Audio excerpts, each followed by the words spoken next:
mudahkan ketakwaan atau keimanan kita kepada Allah Subhanahu wa taala. Amin ya rabbal alamin. Dan sekaligus kami minta kepada Ustaz untuk memimpin doa sebagai doa penutup. Mudah-mudahan acara kita pada malam hari ini diberkahi oleh Allah Subhanahu wa taala. Amin ya rabbal alamin. Kepada Ustaz Hasan Faisal kami persilakan.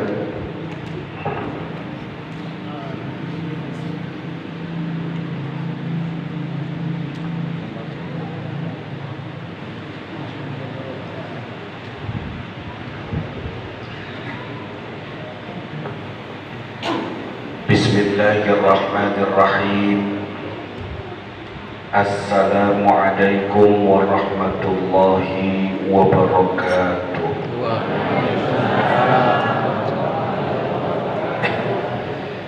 Menjawab salamnya sebagai orang yang sudah kehabisan THR. Bu,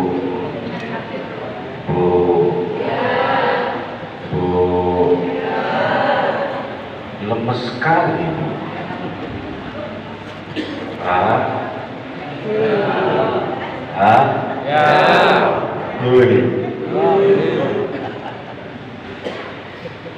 Ketika ada orang menyampaikan salam, yang harus kita pahami kembali bahwa di dalam salam itu ada 3 hal besar. 3 hal yang didamba bukan hanya orang saleh, tapi orang durhaka pun mendambakan 3 hal ini. 3 hal yang besar ini dirindu, dituju, dicita-citakan oleh mereka-mereka yang beriman kepada Allah, bahkan mereka-mereka yang belum beriman kepada Allah. Apa sih 3 hal di dalam salam? Yang pertama adalah Assalamualaikum, yaitu mendoakan keselamatan untuk kalian. Ada di sini yang gak mau selamat? Tunjuk tangan. Gak ada kan? Bahkan dalam urusan yang dianggap remeh, urusan yang dianggap kecil, orang tetap pengen selamat. Ibu masak di dapur, nggak mau kena minyak, itu pun keinginan untuk selamat. Bapak di kebun nggak kejatuhan duren, itu pun selamat. Yang paling dahsyat keselamatan ini adalah keselamatan dunia dan akhirat. Yang kedua, warahmatullah, artinya rahmat Allah.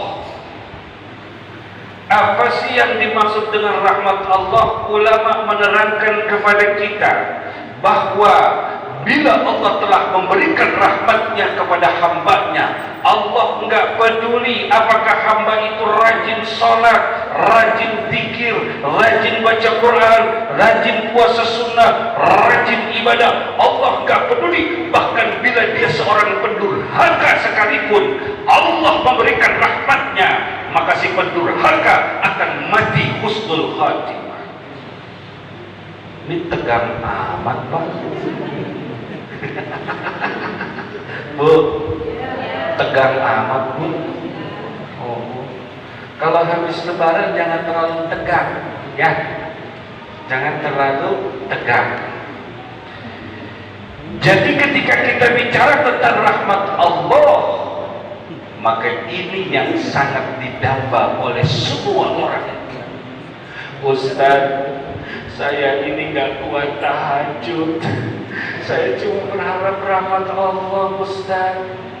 Ustaz, bacaan Quran saya sedikit. Ustaz, semua diadukan kepada gurunya bahwa dia punya kelemahan di dalam ibadah. Tapi ketika Allah memandang hambanya dengan pandangan rahmat, maka tidak ada halangan apa-apa bagi Allah untuk mengangkat derajat orang ini tinggi-tinggi di hadapannya.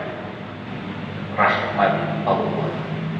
Yang paling masyhur Bapak Ibu, kisah yang terjadi di zaman Bani Israel sebelum Nabi Muhammad diutus, yaitu seorang preman penjahat kelas berat yang sudah membunuh 99 orang. Tapi begitu dia meninggal dunia, karena dia berharap rahmat Allah, dia dengan segala kehinaan dalam dirinya, dia bermunajat kepada Allah dan merendahkan segala macam egonya, dia kecilkan dirinya, maka Allah melihat si hamba walaupun dia jahat, durhaka, namun Allah berikan dia husnul khatimah. Yang ketiga, wabarakatuh. Kalau ada kalimat wabarakatuhu, hu-nya ini khitabnya kembali kepada Allah. Maksudnya Allah sang pemilik berkah.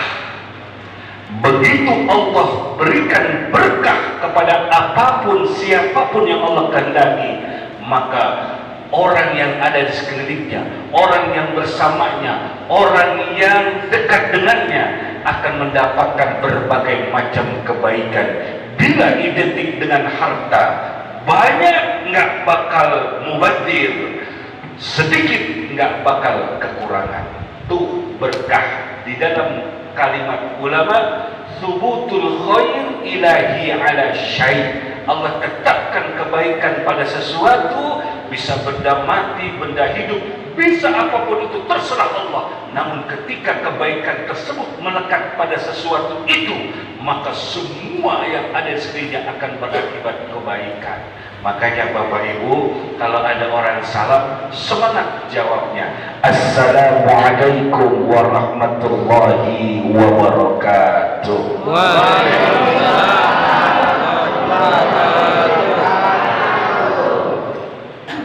Coba semangat kayak gini dari tadi, nggak capek-capek saya ngejelasinnya. Dasar. Alhamdulillahi Rabbil Alamin, wa bihi nasta'in ala umuri dunya wad din, wassalatu wassalamu ala nabiyil karim sayyidina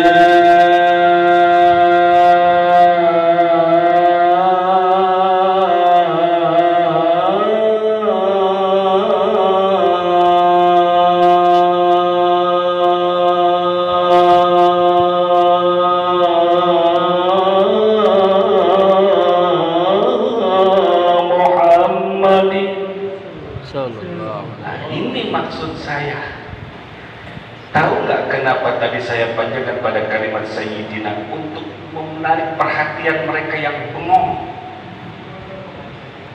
Badannya di masjid, tubuhnya lagi ngaji, hati dan pikirannya ada di Bintang.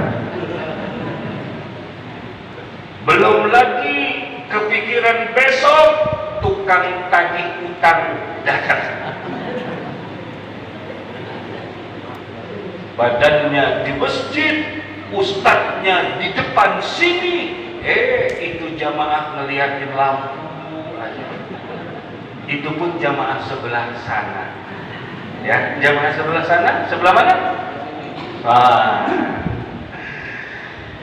Bapak Ibu, ketika saya tadi barusan nyebutin nama orang mulia, nama orang agung, nama orang yang asbab beliau Allah ciptakan alam semesta, asbab beliau Allah berikan berbagai macam kemuliaan, asbab beliau berbagai macam kebaikan Allah berikan kepada kita, kepada alam semesta.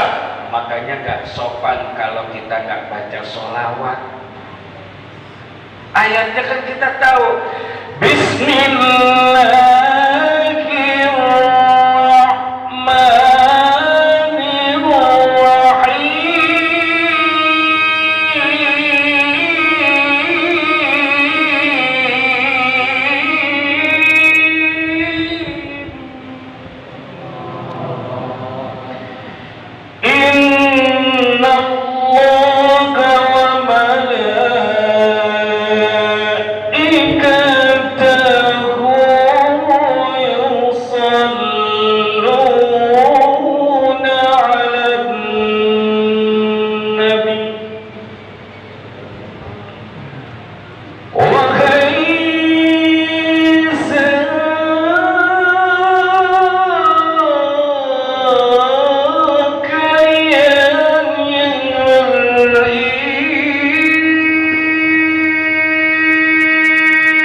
Wahai yang maaf ya Bapak Ibu, ayat ini khusus untuk yang beriman.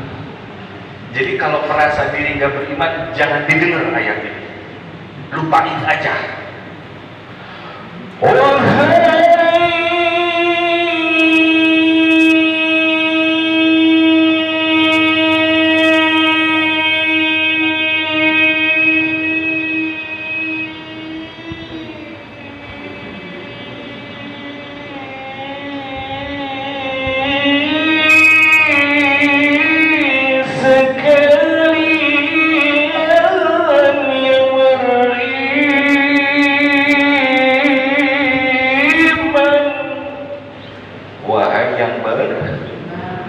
Suruh ngapain itu orang beriman?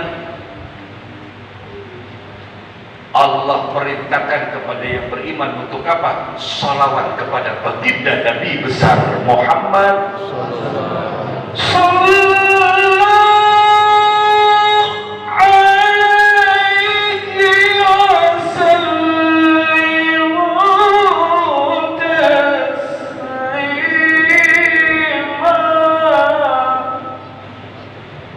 salawat dan salam kepada Nabi Muhammad. Pertanyaannya, Ustaz, kenapa kita disuruh salawat dan salam? Baca dong ayat sebelumnya, kalimat sebelumnya apa? Innallaha wa malaikatahu yusalluna 'alan nabi. Allah dan malaikat salawatan kepada siapa? Baginda Nabi besar Muhammad.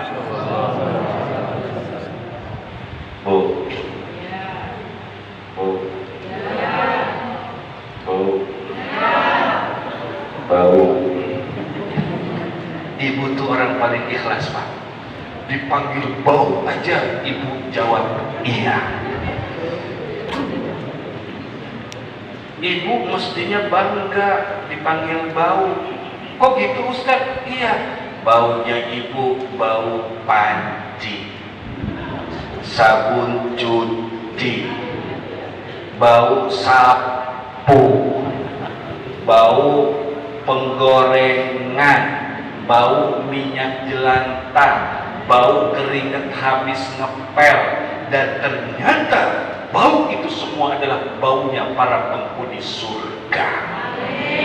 Kenapa? Dia menjaga anak, keluarga, suami, dan segala macam kebutuhan di dalam rumah supaya mereka, keluarganya, orang-orang yang dicintainya, suami dan anak-anak keturunannya, saudaranya, ibu bapaknya bisa beribadah lebih khusyuk di rumah tersebut. Makanya ibu-ibu ini di bulan Ramadan, Pak, paling dekat ke sorga. Bu, bulan Ramadan yang paling dekat ke sorga itu ibu-ibu. Paling gede pahalanya dibanding bapak. Kalau bapak habis buka puasa ke masjid sholat maghrib enak, ibu ngapain? Tuh, yang ngomong emakmu, istrimu. Habis nyuci piring ngapain, Bu?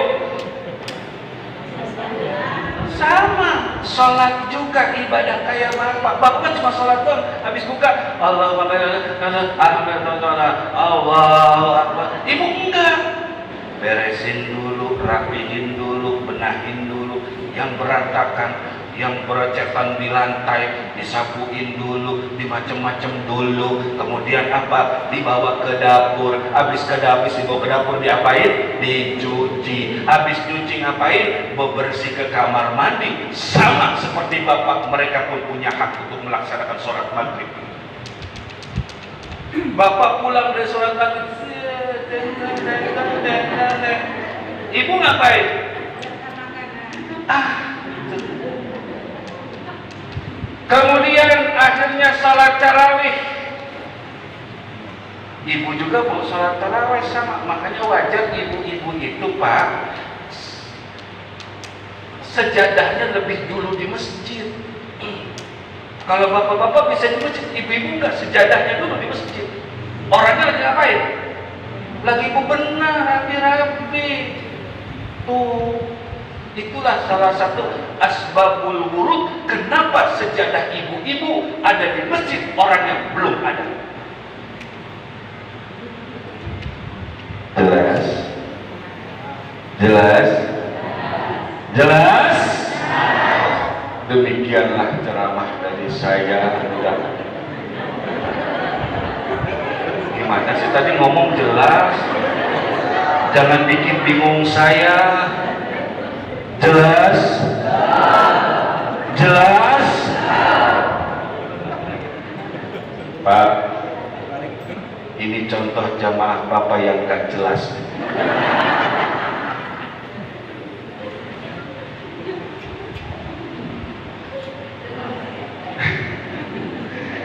Habis taraweh, tadarus, ibu-ibu pun pengen tadarus, cuman ibu-ibu kemana? Bebenah lagi. Sampai tidur, belum lagi si bapak. Oh, udah dah tuh, urusan gak beres ya. Lepas itu jam 2 bangun, persiapkan untuk sahur, bapak masih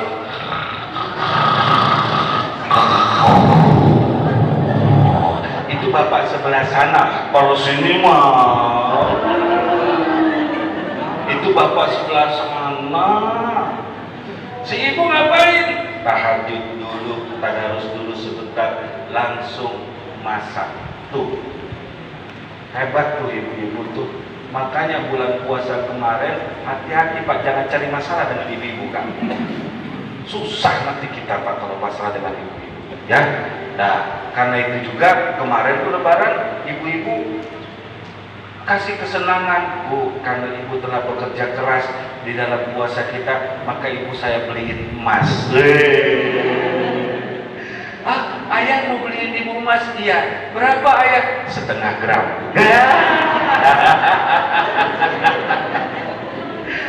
Jelas? Jelas? Bapak Ibu, tadi saya nyebutin nama Kanjeng Rasul, baca sholawat. Bagaimana Ustaz sholawatnya? Allahumma sholli ala Sayyidina Muhammad wa ala ali Sayyidina Muhammad, atau Allahumma sholli wa sallim wa barik alaih. Tuh baca. Kenapa? Begitu kita baca sholawat, maka Allah bersolawat kepada kita sebanyak 10 kali. Malaikat juga solawatan kepada kita. Kalau Allah solawatan kepada kita, Allah sedang memberikan rahmat kepada kita. Dan kalau malaikat solawatan kepada kita, malaikat itu sedang memohonkan ampunan atas dosa-dosa kesalahan kita. Enak tuh. Terus pertanyaannya begini, Ustaz, kenapa kami disuruh solawat? Karena aneh, sholawat ini adalah hal yang kurang terdengar sebelum diutusnya baginda Nabi Muhammad. Dari zaman Nabi Ibrahim, zaman Nabi Adam, Idris, Nuh, Hud, Saleh, terus sepi dari kalimat terdengar tentang sholawat. Namun begitu diutusnya baginda Nabi besar Muhammad, Allah langsung turunkan ayat, sesungguhnya Allah dan para malaikat-malaikatnya. Maksudnya apa? Allah mendului satu amalan yang bernama sholawat. Padahal Allah itu, maaf ya, Allah kan tidak mengamalkan amalan makhluk. Allah kan berbeda dengan makhluknya. Tapi uniknya, sebelum kita sholawatan, Allah sholawatan dulu. Nggak pernah kita dengar Allah baca Quran, Allah sholat isya, Allah nunggu buka puasa, Allah lagi berangkat ke tanah suci. Nggak pernah. Tapi ketika bicara tentang sholawat, Allah dan para malaikatnya bersolawat ke atas Nabi, karena itu sebagai etika dan adab beridah. Wahai yang beriman, wahai yang yakin kepada Allah, wahai yang benar-benar engkau meyakini dan membenarkan Allah, bersolawat salamlah kepadanya. Tuh, ya. Perbanyak sholat, apalagi ibu-ibu kan majelis zikir. Di antara bagian zikir yang tidak boleh sedikit baiknya adalah perbanyak sholawat. Wa ala alihi wa sahbihi ajma'in, amma ba'du. Yang terhormat dan yang saya muliakan kepada segenap para alim ulama, para asatidz, Ustaz Abdurrahman, Ustaz Sa'ad, wabil khusus kepada ketua DKM kita beserta seluruh staf dan jajarannya, yaitu Masjid Sultan Ismail Abdul Jalil bin Jalaluddin Shah. Ini indah sekali namanya, nama para wali dan kekasih Allah Subhanahu wa Ta'ala. Dan juga kepada segenap para sesepuh, tokoh masyarakat, tokoh adat, tokoh budaya yang hadir dalam kesempatan penuh berkah ini. Ketua Majelis Zikir beserta seluruh staf dan jajarannya, Ketua Majelis Ta'lim, dan juga yang tidak kalah terhormat bapak-bapak, ibu-ibu yang ada di depan saya, yang wajahnya penuh dengan cahaya lampu.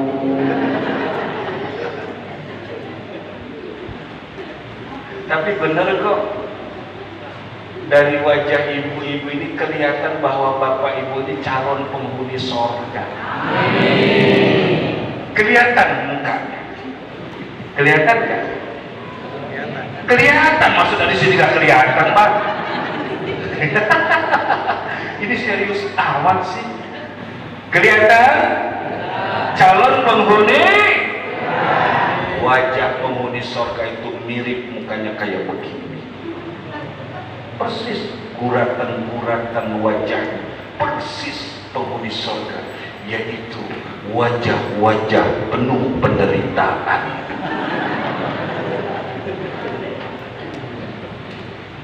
Ada yang cemberut, emak-emak, ibu-ibu. Pas dibilang penderitanya langsung gini. Ustadz sembarangan, masa bilang wajah saya penuh penderitaan? Pak, Bu, kalau benar engkau beriman, sesungguhnya engkau sedang menderita. Langsung gini, tambah monyong. Kok begitu Ustadz? Iya, kan hadisnya ada. Ad-dunya sijinul mu'minin.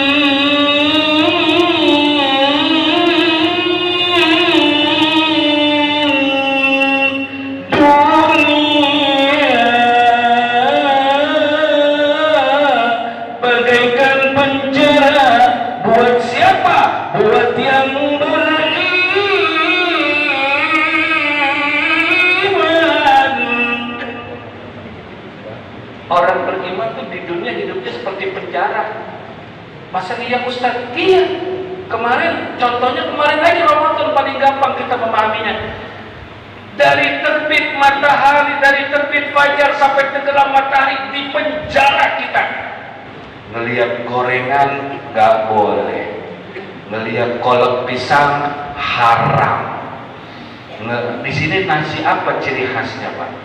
Pak Ketua. Di sini makanannya ciri khasnya apa?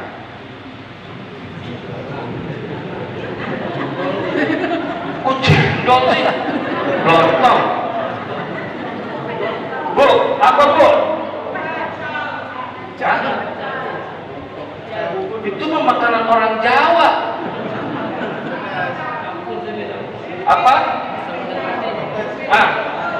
Coba siang-siang jam 12 siang di bulan Ramadan itu makanan semua haram. Ayo, menderita tidak? Menderita. Kalau nggak menderita, Pak, Bapak nggak jalan begini, Pak, jam 2 siang di bulan puasa. Itu Bapak sedang menderita. Ibu juga. Ya, lagi masak di dapur buat buka puasa, masaknya slow. Itu karena penderitaan. Terus lagi, kalau benar orang beriman di tengah gelapnya malam, padahal sedang asik berpelukan dengan kekasih yang penuh dengan kehangatan, tapi terdengar suara lirih kecil mendayu-dayu di telinga kita. Wa minal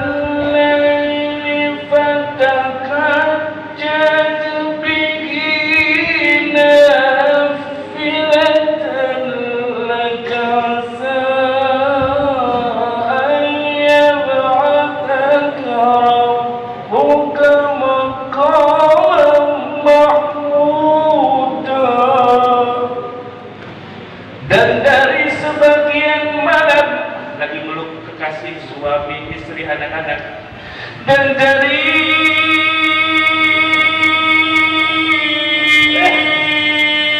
sebagian malam bertahajudlah. Saat itu hujan dingin, tambah asek, lepas karena Allah yang memperdengarkan pada kita sebagian malam bangun, lepas kekasih. Padahal berat tuh megang anak yang cantik, yang ganteng, ya Allah, di tengah dingin yang hangat, harus dilepas. Apa? Wa minal laili fatahajjad bihi nafilah. Lepas. Pergi kemana? Ke kamar mandi, ke tempat wudhu, dingin. Dingin amat. Menderita nggak? Menderita nggak? Menderita. Kalau nggak menderita kenapa begini? Ternyata jadi orang beriman itu lebih banyak penderitaannya. Saya kasih lagi perumpamaan Siti Khadijah. Udah nggak terhitung lagi berapa banyak deritanya mendampingi baginda Nabi besar Muhammad. Sayyidah Fatimah, udah nggak terhitung lagi berapa banyak derita yang dirasakannya mendampingi ayahanda tercinta serta kakanda tercinta Sayyidina Ali. Bahkan Siti Fatimah pada pakaiannya, pada kebayanya, pada jubahnya terdapat minimal 70 tambelan. Tuh, Bu. Bu. Siti Fatimah bajunya penuh tambelan. Ibu ada berapa tambelan? Robek dikit, kredit lagi. Majlis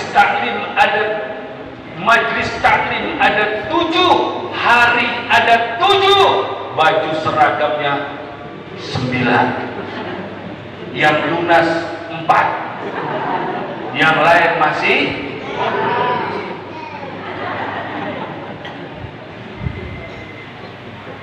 Lihat Siti Fatimah, Sayyidah Aisyah, juga keluarga Rasulullah semua hidup dalam penderitaan. Siti Fatimah itu ibu dalam kitab Ukudul Jin kalau nggak salah, itu beliau dikisahkan beliau itu kalau pengen menyediakan makanan buat Hasan dan Husain, itu dia harus melembutkan gandum dulu dengan 2 bongkah batu besar yang ditumpuk, di tengahnya baru gandum yang dihaluskan. Makanya ketika beliau wafat, Sayyidah Fatimah terbuka pakaiannya oleh Sayyidina Ali, oleh anaknya dilihat ada bentuk tebalnya kulit di sini, karena itu beliau menggiling gandum. Padahal beliau orang mulia, orang terhormat.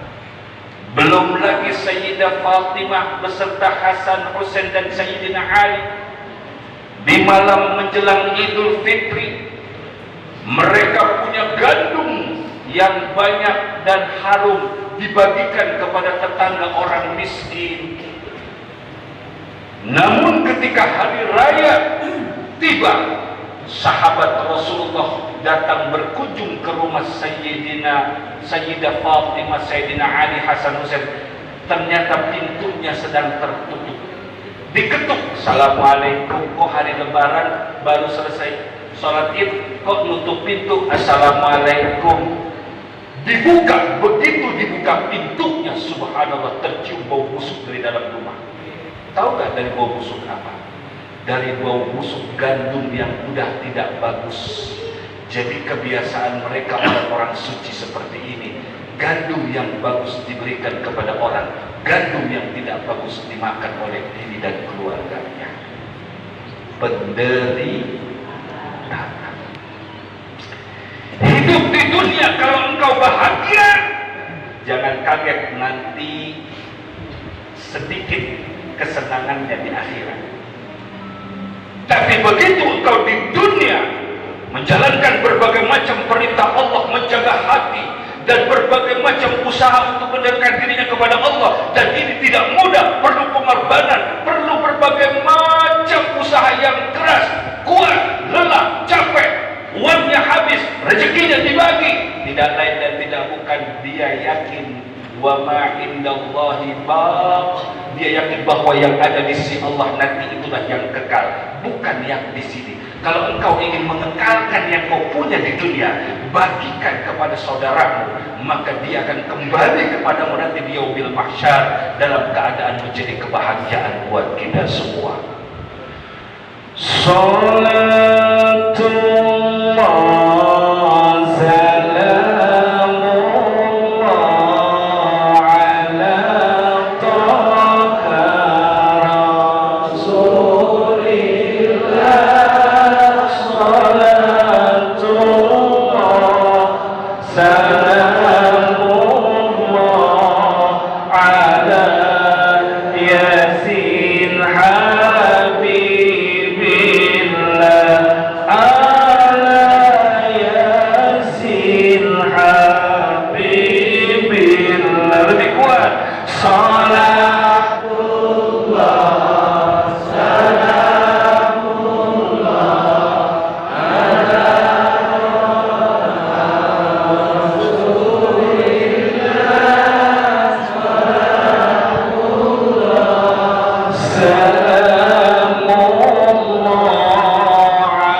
tanah suci, yang rindu pengen duduk di samping makam Rasul, yang dulu pernah duduk di samping makam Rasul sampai sekarang belum berangkat lagi rindu, yang kangen kalau baca sholawat terbayang kebaikan Rasul, baca kitab maulid, baca barzakhi, sujud rindu sama Rasul, yang terbayang berbagai macam pengorbanan Rasul demi Allah menyelamatkan kita. Yuk, karena sebentar lagi musim haji, yuk kita minta sambil baca salawat, mudah-mudahan Allah sampaikan kita sebelum kematian menjemput, duduk di samping makamnya, duduk di Raudhah, melaksanakan tawaf di Ka'bah, wukuf di Padang Arafah.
Tasbih sudah, tahmid sudah, takbir juga sudah, tahlil dengan semangat mengesahkan Allah. Kemudian kita melakukan dengan khusyuk bacaan sholawat. Makanya telah sempurna di hari ini zikir kita kepada Allah Subhanahu wa Ta'ala. Tanpa rasa ibu bapak, kalau bapak ibu mau hitung jumlah yang hadir di sini, dikalikan 10 saja, sudah berapa? Belum lagi Allah akan melipat gandakan pahala yang lebih besar. Maka berkah malam ini mudah-mudahan Allah sampaikan kepada kita yang rindu mau ke tanah suci belum tersampaikan, mudah-mudahan bisa berangkat ke tanah suci. Yang ingin ayah ibunya berangkat ke tanah suci, mudah-mudahan Allah izinkan mereka berangkat ke tanah suci. Amin ya rabbal alamin. Betapa baiknya Allah Subhanahu wa Ta'ala, Bapak Ibu. Sebelum Allah datangkan kepada kita bulan Ramadan, Allah sampaikan bulan Rajab, bulan penuh berkah, bulan mulia, bulan agung. Setelah Rajab selesai, kita masuk ke bulan Sya'ban, bulan diturunkannya perintah sholawat. Itu pun 2 tahun setelah Rasul ada di Madinah. Setelah bulan Sya'ban selesai, masuk kepada bulan Ramadan. Ya ayyuhalladzina amanu kutiba alaikumus siyamu kama kutiba alal ladzina min qablikum la'allakum tattaqun. 30 hari menahan lapar dahaga, tadarus Quran, zikir, solat malam, solat tarawih, kemudian disambung solat malam, bermunajat di tengah gelapnya malam, di siang hari disambung dengan tidak makan dan minum serta syahwat dari terbit fajar sampai terbenam matahari. Padahal dia punya banyak keinginan, dia punya banyak kemauan, tapi ketika Allah katakan wa antasumu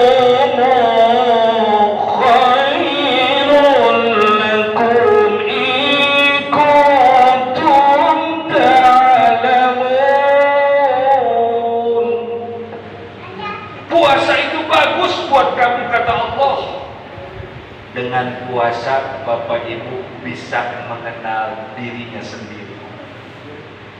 Terbukti kan kemarin menahan lapar dahaga, menahan hawa nafsu itu berat. Itu perang dengan dirinya sendiri, bukan dengan orang lain. Karena itu Allah pengen kita yang kemarin puasa Ramadan, ente kenali hawa nafsu ente. Bagaimana cara memerangi hawa nafsu? Tahan dia dari yang dia inginkan seperti makan dan minum serta syahwat. Itu doang 3. Karena 3 ini adalah kebiasaan dan kebutuhannya binatang. Binatang emang hari-hari ngapain? Makan, minum, bersetubuh. Ujungnya buang kotoran. Allah pengen membedakan kita dengan binatang. Karena memang kata ulama di dalam tubuh kita ini ada sifat binatang. Makanya kalau tersinggung langsung tabok. Ibu istrinya sendiri masak sayur asam keasinan. Apa sih kamu? Masak sayur asam keasinan? Dasar istri gak bisa masak.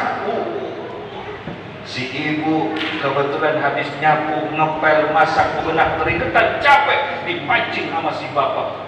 Sifat kebinatangnya seperti harimau mulai muncul. Itu pun ibu-ibu sebelah. Kalau sebelah sini mah kalau bapak marah,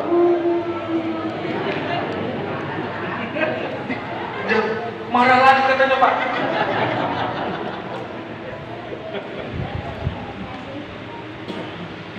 Lihat, di dalam tubuh kita kata ulama ada sifat namanya sabu'iyah, sifat buas, beringas. Apa-apa tabuk, apa-apa marah, apa-apa gebrak, apa-apa. Kalau di sini orang sini bilang, kalau orang Palembang kan, ayo saling apa gitu, saling bunuh apa gitu. Naudzubillah, bukan begitu orang beriman. Memang itu budaya, tapi bukan berarti menunjukkan kejagoan. Buat apa? Apa kata Rasulullah? Laisa bisur'ah, laisa syadid bisur'ah. Bukanlah keren, gaya, gagah, perkasa itu dengan apa? Dengan orang pandai, bertengkar, berantem. Tapi orang yang hebat kata Rasul, alladzi yamliku nafsahu indal ghadab. Ketika dia marah, dia mampu menahan dan mengendalikan amarahnya. Itu yang hebat.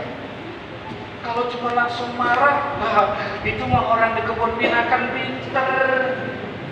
Ya, orang di terminal hebat, tapi orang beriman gak gampang dia marah. Karena itu di puasa diajarkan kepada kita kata Rasul, ketika ada orang memancing amarahmu dan engkau mulai terpancing, apa kata Rasul? Pesan di bulan Ramadan, Kul ana sha'im. Katakan kepada dia, aku lagi puasa.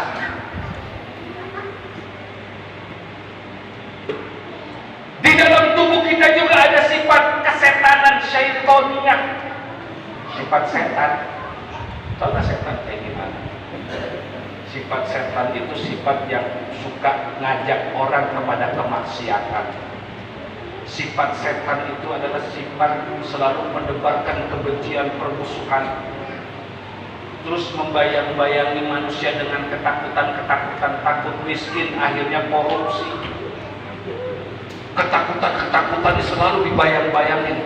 Nah, itu sifat itu ada dalam diri kita. Sifat-sifat yang buruk.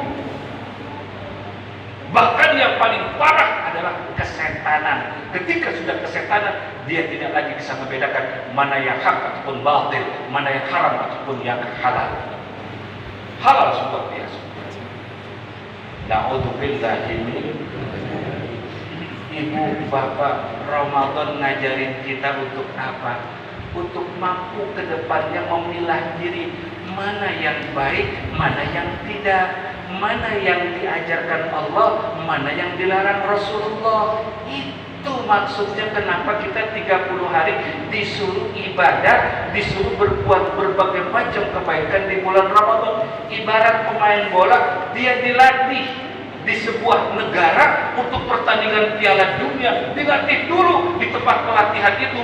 Para pemain bola internasional sebelum bertanding Piala Dunia itu mereka seperti disiksa di tempat pelatihan.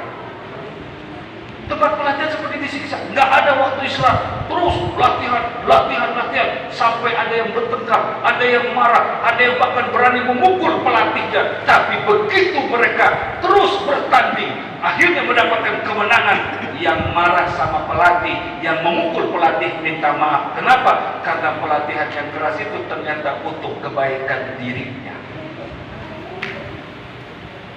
Jangan marah sama Allah, jangan marah sama Ustaz.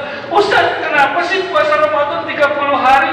Coba dong protes sama kiai. Coba kalau puasa tuh 10 hari, puasa 10 hari. Enggak. Atau gini deh Ustaz, 5 hari puasa, 2 bulan lagi 5 hari, tetap aja 30 hari, gitu aja Ustaz. Tidak bisa seperti itu. Bapak Ibu yang dirahmati Allah, puasa mengajarkan kita untuk apa? La'allakum tattaqun, agar kalian semua menjadi orang bertakwa. Pak, Bu, orang bertakwa itu dia mencari tahu tentang 5 hal. Saya berdiri ya. Oh, gak cukup ya. Udah ke sini aja. Pak, Bu, orang bertakwa itu selalu mencari 5 hal.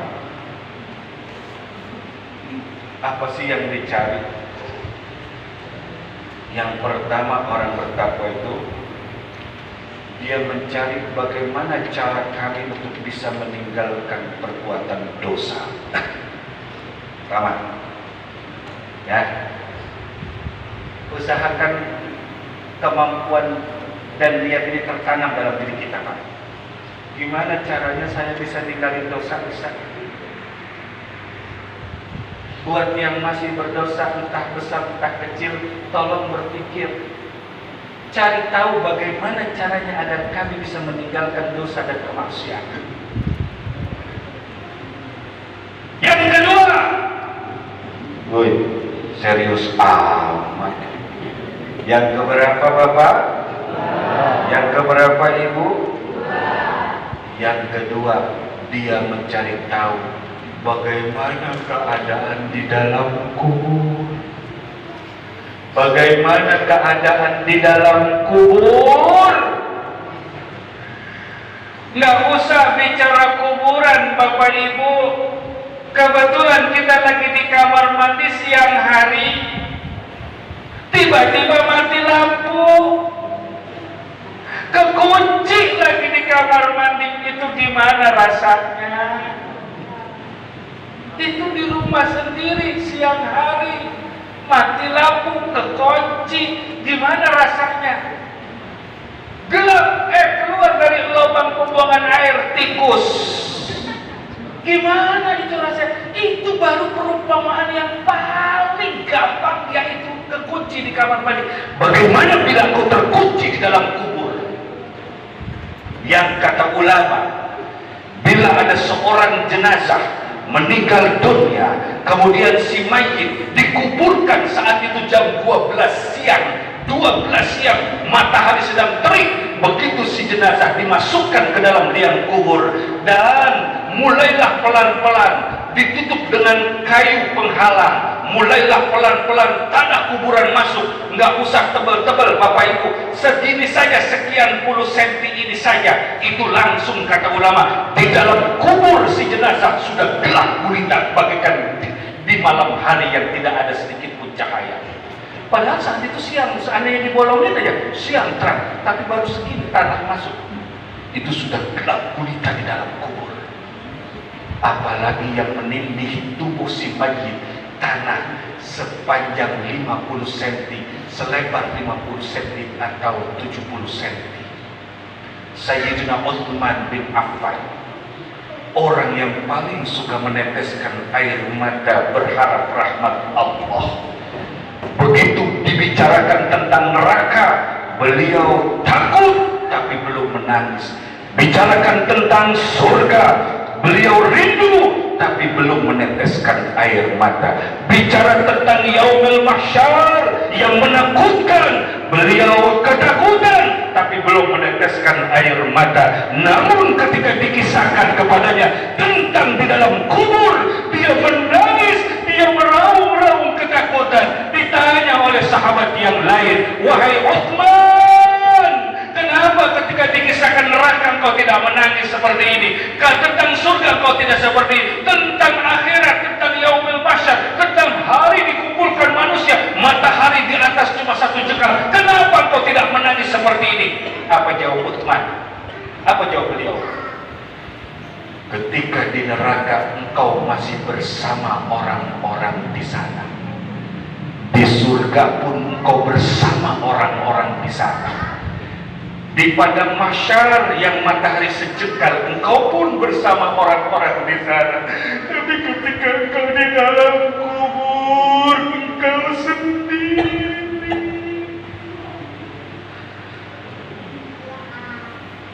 Di dalam kubur sendirian.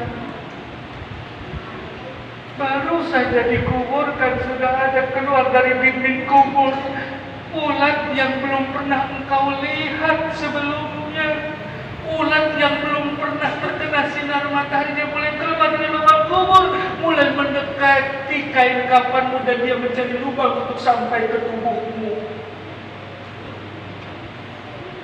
Belum lagi nanti keluar ular tanah, keluar dia dari dalam lubang tanah, mulai masuk ke dalam kain kafanmu. Belum lagi kalajengking dia keluar, bukan satu, kecoa, segala macam binatang dari dalam tanah dia keluar. Bagaimana nasibmu saat itu? Mana kekasihmu? Mana anak-anakmu yang kau bela? Kau berikan harta bahkan warisanmu, kau berikan semua kepada mereka. Mana mereka? Mana suami yang mencintaimu, ibu? Mana istri yang mencintaimu, bapak? Tidak ada, semua mereka sedang di atas sana. Kalaupun mereka ingat kepadamu, mungkin dalam beberapa bulan mereka akan lupa dan meninggalkan kau sendirian di dalam kubur.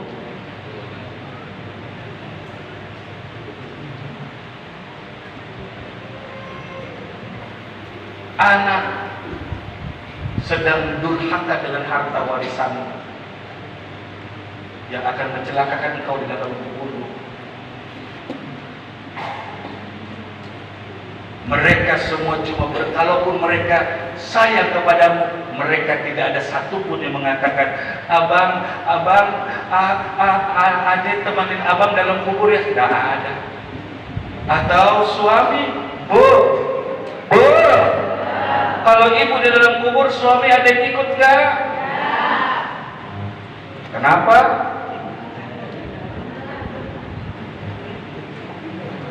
Bahkan ada tuh di pekuburan sana, begitu jenazah istrinya dimasukkan ke dalam kubur, terus Penggali kuburan mulai memasukkan kembali tanah kuburan ke dalam lubang kubur itu. Si suami tiba-tiba baru turun dia ke lubang kubur. Ngapain injek-injekin tanah kenceng banget. Penggali kubur bingung, Pak, kalaupun Bapak sedih, jangan terlalu sedih seperti ini, Pak. Bapak kok sedih banget kayaknya. Apa kata dia? Enggak bang, justru saya injek keras-keras supaya padat dan dia nggak balik lagi.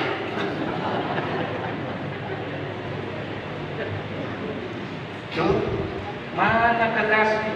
Bohong semua. Siapa kekasih sebenarnya? Siapa kekasih sejati? Allah. Satu hari kamu dari terbit matahari sampai sekarang, jujur saja, kalau benar kau cinta Allah, kau akan lebih banyak memanggil Allah dibanding memanggil orang lain. Tapi jujur, ketika tadi kau tanya pada dirimu, lebih banyak dari mulutmu keluar siapa? Bukan kalimat Allah. Enggak. Panggil Allah, rasa rindu.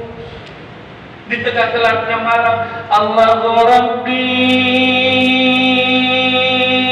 Anta Ya Rabbi,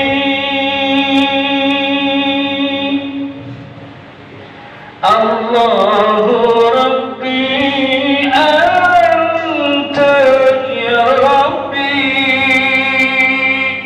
Orang rindu sama Allah.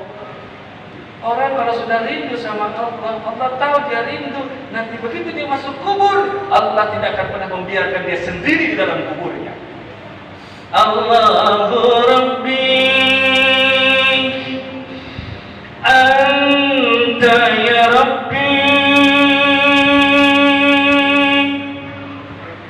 Allahu Rabbi Anta Ya Rabbi. Imam Ghazali itu ngajarin kita hari Jumat nyebut Allah 1000.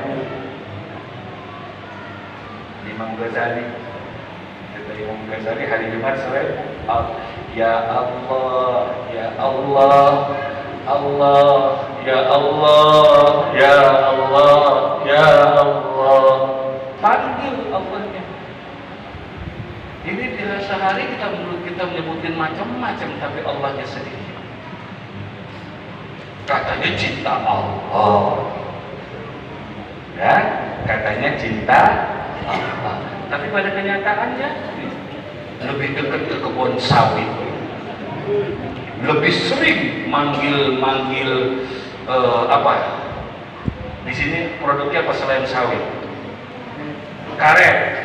Itu jemput karet sehari ada kali 100. Ya karet, ya karet, karet. Karet itu taruh di mana? Karet di sono tuh, ambil getahnya. Karet itu diangkat, karet ini dirapikan, karet bawa ke pabrik, karet. Coba Pak, jujur, berapa kali karet tersebut tidak dibunuh? Tukang kambing, menjelang hari Idul. Terus tukang apa lagi? Pokoknya kata Rasulullah, nanti di yaumil mahsyar ada orang-orang dibangkitkan. Begitu dibangkitkan dia nyebutin kecintaannya dia dari dunia. Kalau dia dulu suka sama kambing, bangun dari kubur, kambing. Kerbau. Dia panggil itu semua. Tuh, Bapak Ibu. Apa kata Rasul? Yuhsyarul mar'u ma'aman ahabbah. Dia akan dibangkitkan beserta yang dicintainya. Iya. Ayo, Pak, Bu, ini ceritanya ya. Kenapa sih Allah nitipin kita kambing, nitipin kita kerbau, nitipin kita karet, nitipin kita sawit, nitipin kita minyak, nitipin kita apalagi hasil laut, nitipin kita palawija, nitipin kita berbagai macam hasil alam. Itu buat apa? Sebenarnya Allah nitipin kita semua hal itu untuk engkau pakai mengingat Allah, engkau pakai untuk lebih dekat kepada Allah. Itu semua adalah karunia yang Allah berikan kepadamu supaya engkau dekat kepada Allah. Allah kasih karet kepadamu supaya engkau bantu bangun masjid. Allah berikan karet kepadamu supaya engkau mengarahkan anak keturunanmu beribadah kepada Allah. Itu maksudnya. Karena tujuan Allah menciptakan manusia cuma satu. Wa ma khalaqtul jinna wal insa illa liya'budun. Apa kata Allah? Tidaklah aku ciptakan jin dan manusia kecuali cuma satu, untuk menyembah. Karena itu Allah tahu kalian kan akan menyembah Allah, makanya Allah ciptakan bumi, Allah ciptakan alam semesta, Allah ciptakan berbagai macam kekayaan alam. Kemudian Allah titipkan kepada si Ahmad, si Uda, si ini, si itu. Supaya apa? Supaya mereka salurkan untuk apa? Untuk agama Allah. Begitu. Bukan malah dikumpulkan untuk kesenangan dirinya. Itu orang yang salah. Nanti di akhirat itu semua hartanya akan menyakiti dirinya. Dia akan diciptakan sebagai apa? Ular besar yang akan memukul dan membatuk dirinya sampai hari kiamat. Nah, Bapak Ibu yang dirahmati Allah, Ramadan yang baru saja berlalu, baiknya menjadi ilmu yang indah buat kita untuk lebih dekat kepada Allah. Ya, dengan cara apa? Kau cari tahu bagaimana agar kau bisa selamat dalam kubur. Yang ketiga, kau cari tahu bagaimana agar kau bisa menjawab pertanyaan Munkar dan Nakir. Yang keempat, kata ulama, kau cari tahu bagaimana agar kau bisa selamat berjalan di atas Shiratal Mustaqim, apalagi seperti kilat menyambar. Dan yang kelima, engkau cari tahu bagaimana agar engkau bisa dilindungi di bawah arsy Allah. Tuh, orang beriman dia selalu mencari tahu 3 hal ini. Orang bertakwa selalu cari tahu 5 hal ini. Nah, Bapak Ibu, singkat saja, nggak berasa sudah jam 11:30. Hah? Belum ya? Belum. Terusin. Sampai jam 3 subuh, siap? Bye.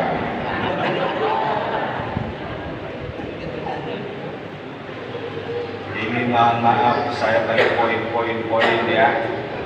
Nah, Bapak Ibu, nih bocoran dari ulama. Kalau ente pengen tahu bagaimana cara ninggalin maksiat, tadi kan orang bertakwa dia penasaran pada 5 hal kan? Bagaimana meninggalkan maksiat? Yang kedua bagaimana? Yang ketiga bagaimana? Yang keempat bagaimana? Yang kelima bagaimana? Dari tadi saya ngomong gak dengan berat. Allah, orang ngaji kayak gini nih, cakep dong, ya. Ini bengong aja, saking musuhnya begini.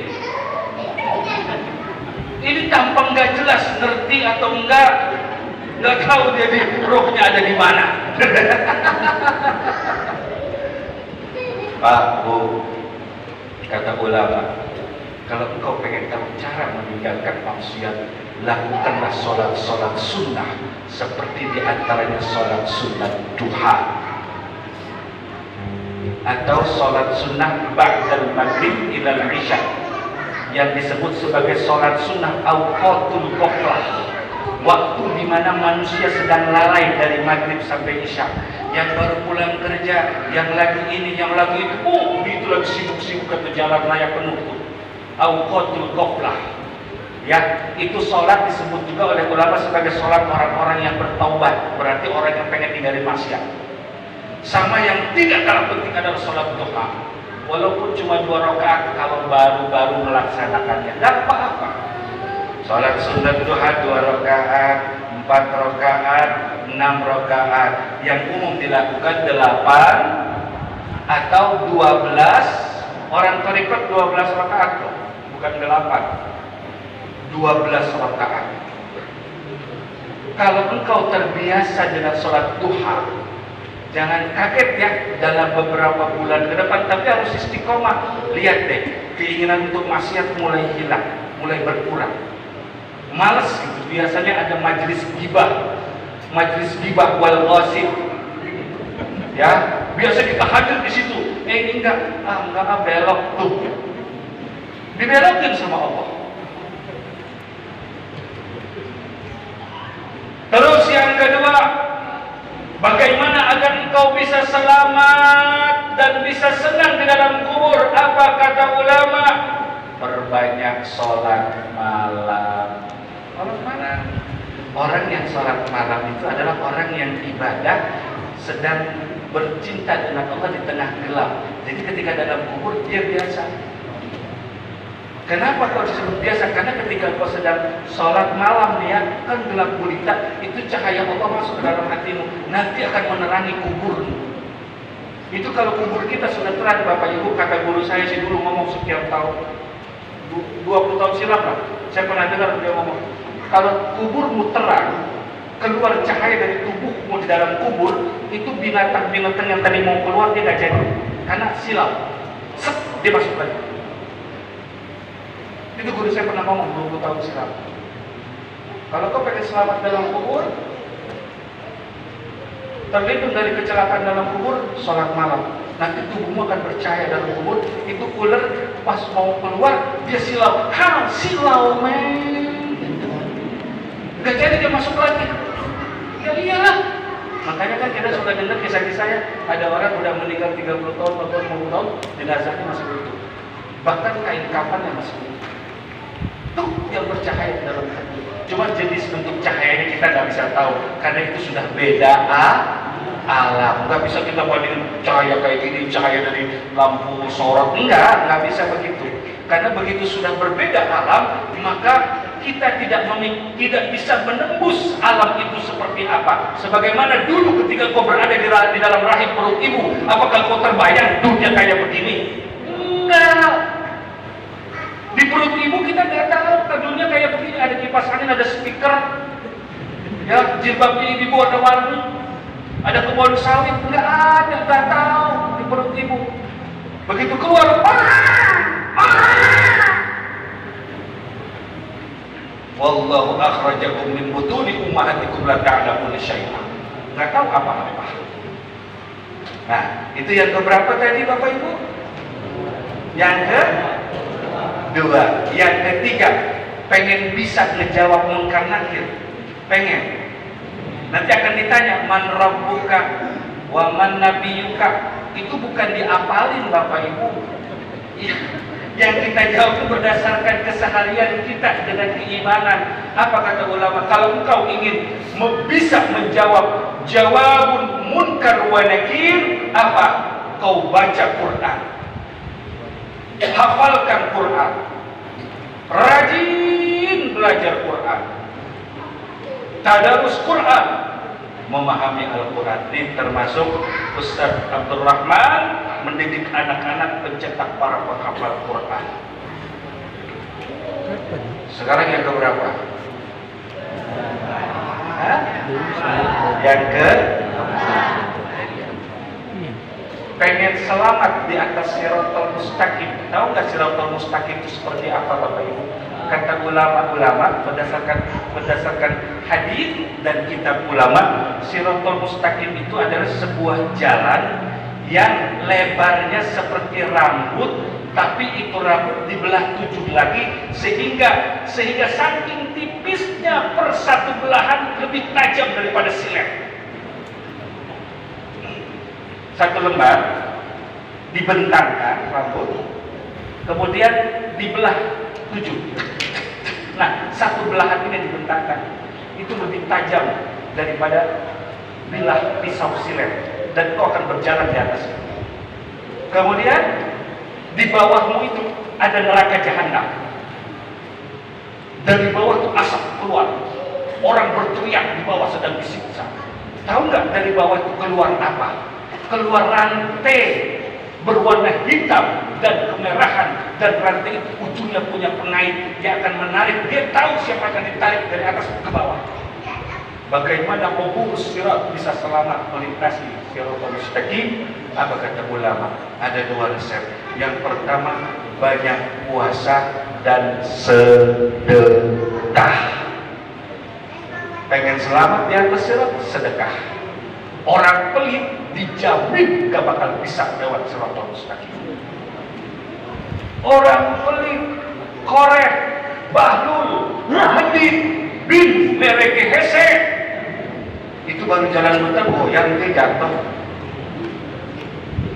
Kemudian yang terakhir, yang kelima, kata ulama, kalau ente ingin dapat naungan arash dari Allah nanti di yaumil mahsyar, apa? Perbanyak menyendiri. Kalau bergabung melahirkan dosa, kalau kumpul omongannya maksiat, kalau kongko-kongko ngedengerin hal-hal yang tidak manfaat, maka baiknya kata ulama kau menyendiri, jangan terlalu sering. Bukan berarti kita nggak boleh sosialisasi, bukan. Ulama membolehkan, asal sosialisasinya berkumpulnya yang positif.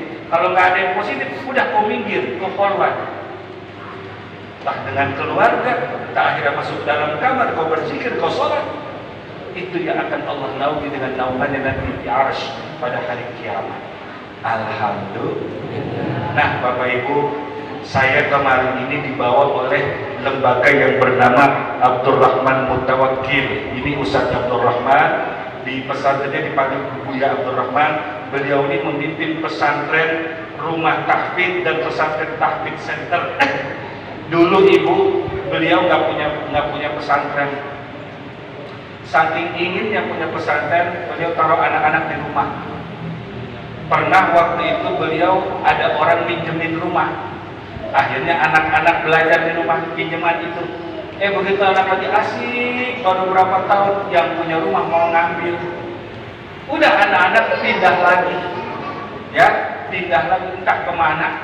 Nah, beliau bikin lembaga ini, mengajak Bapak Ibu, yuk bareng-bareng ini program bersama, bukan untuk siapa-siapa, keuntungannya untuk masing-masing, untuk kita semua masing-masing.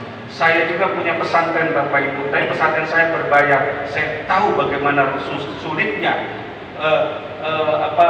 mendirikan pesantren, kemudian dengan santri mendidik, betapa sulitnya. Saya tahu sekali, bahkan maaf saya nggak punya donatur. Loh, kita ajak Bapak Ibu nih untuk yang di sini. Pesantrennya ada di daerah Pekanbaru. Nah, beliau punya rencana minta sama Allah, mudah-mudahan ya Allah, cita-cita beliau 1000 rumah tahfidz bisa tercipta. Siapa yang nanti belajar? Anak-anak keturunan kita, anak kita atau cucu atau anak dari cucu. Kita nggak tahu. Memang sekarang pertanyaan gini, yang membuat kita nyaman hidup di negeri ini siapa? Para pejuang dulu, meneteskan air mata, meneteskan darah. Akhirnya kita nyaman sekarang hidup di negeri yang indah ini. Begitu juga kalau kita pengen anak-anak di masa depan, cucu cicit kita menjadi penghafal Quran yang menjaga hukum-hukum Allah, maka dari sekarang kau berikan kemudahan untuk mereka ke depan. Bantu rumah-rumah tahfidz. Ya. Terus yang kedua, Bapak Ibu, dengerin. Asbab kita orang jadi menghafal Quran, asbab kita diberikan Quran, asbab kita para penghafal Quran makan dan minum, beli pakaian, macam-macam buku, asbab kita, maka setiap bacaan Quran yang dibacanya dapat pahala kan kita.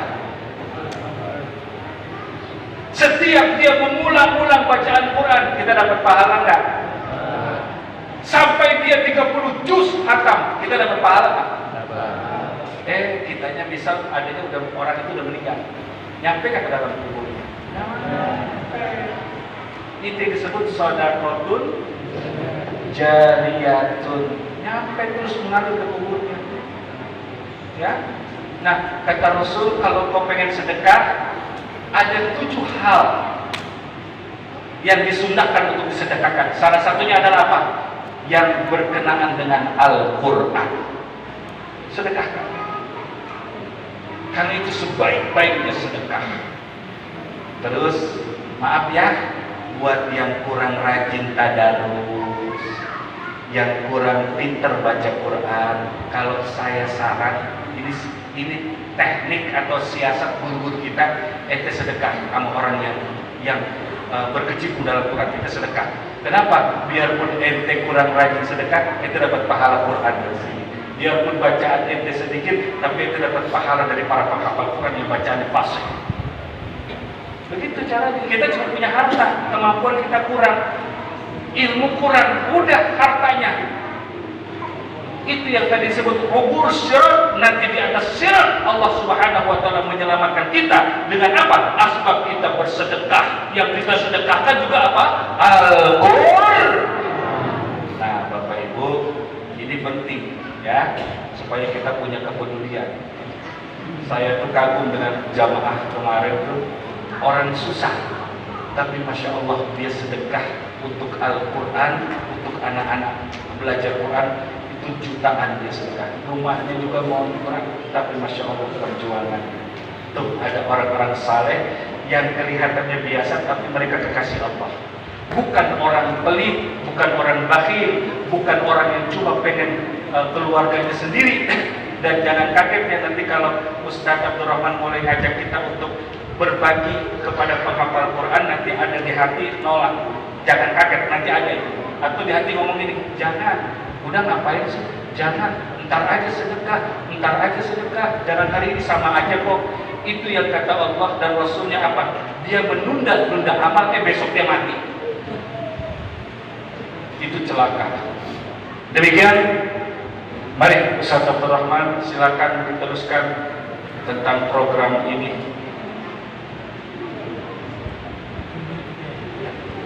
Let's go.